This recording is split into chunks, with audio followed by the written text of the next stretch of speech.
396 mètres de long, 53 mètres de large. Voici le Jules Verne, le plus gros porte-conteneurs du monde. Il pourrait transporter dans ses énormes cales la Tour Eiffel ou 5 Airbus A380. Embarquement sur la mer Rouge, à bord de ce géant des mers. À partir d'ici, il faut monter 50 mètres pour arriver jusqu'au sommet du bateau, l'équivalent d'un immeuble de près de 20 étages. Le point le plus haut, c'est ce qu'on appelle la passerelle. Une vue imprenable, mais surtout le poste du commandant. Ce matin, il est soucieux.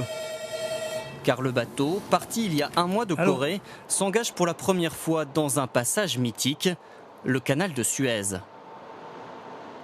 Vous avez vu qu'on a du vent qui soulève du sable. Ça a réduit la visibilité à... On a un peu plus d'un mille. C'est risqué du coup à gérer? Non, c'est pas risqué, mais ça demande de l'attention. Faut pas s'écarter du chemin. Lorsqu'on navigue au milieu du désert, aucune erreur de trajectoire n'est permise. Un écart de seulement 20 mètres et le bateau s'échouerait. Un danger permanent pour ce navire qui a besoin de 3 km pour s'arrêter. Et l'équipage est d'autant plus prudent que l'enjeu économique est énorme. Le bateau transporte environ un demi-milliard d'euros de marchandises. Principalement des biens manufacturés exportés d'Asie vers l'Europe. Donc ça veut dire du matériel IFI, des biens de grande consommation, des vêtements, des bicyclettes par exemple, et aussi des biens industriels pour la production en Europe. Ça a été chargé dans quel port? Un peu partout, à Shanghai, dans les différents ports chinois, mais aussi en Malaisie. Une cargaison dont la majeure partie est invisible depuis l'extérieur. Pour la trouver, il faut aller sous le niveau de l'eau.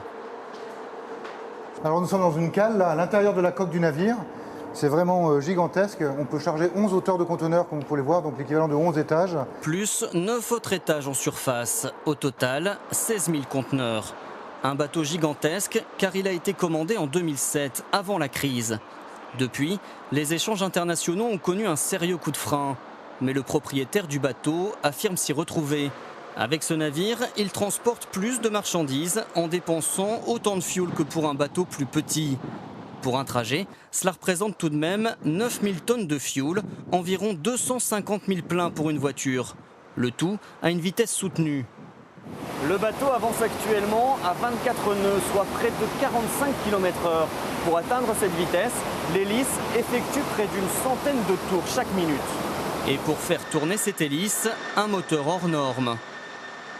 Un diesel aussi puissant que 1100 voitures. Il y a aussi cette centrale électrique qui pourrait satisfaire les besoins d'une ville de 16 000 habitants. Mais combien sont-ils à travailler dans cette usine flottante? Seulement 28, 8 Français et 20 Philippins.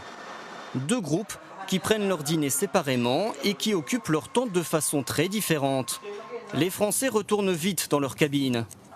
Avec la chambre à coucher, un peu plus d'affaires personnelles et une cabine de toilette. Eux ne passent jamais plus de 3 mois consécutifs en mer. Pour les Philippins, cela peut aller jusqu'à 9 mois. Alors il faut se recréer un chez-soi, autour de la télé par exemple. C'est considéré comme un bon job, car on peut gagner pas mal d'argent ici. Combien? Ça peut aller jusqu'à 1500 euros. C'est beaucoup pour les Philippines, parce qu'un euro chez nous, c'est déjà énorme. Un métier qui leur laisse aussi plein de temps pour leur activité favorite, le karaoké.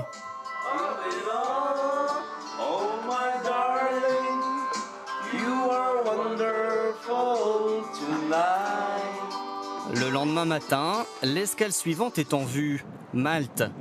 Une douzaine d'heures pour décharger et recharger 1400 conteneurs. Le Jules Verne poursuivra ensuite sa route vers l'Europe du Nord avant de repartir vers l'Asie. Une rotation qu'il effectuera 4 fois par an. Un mot d'économie encore.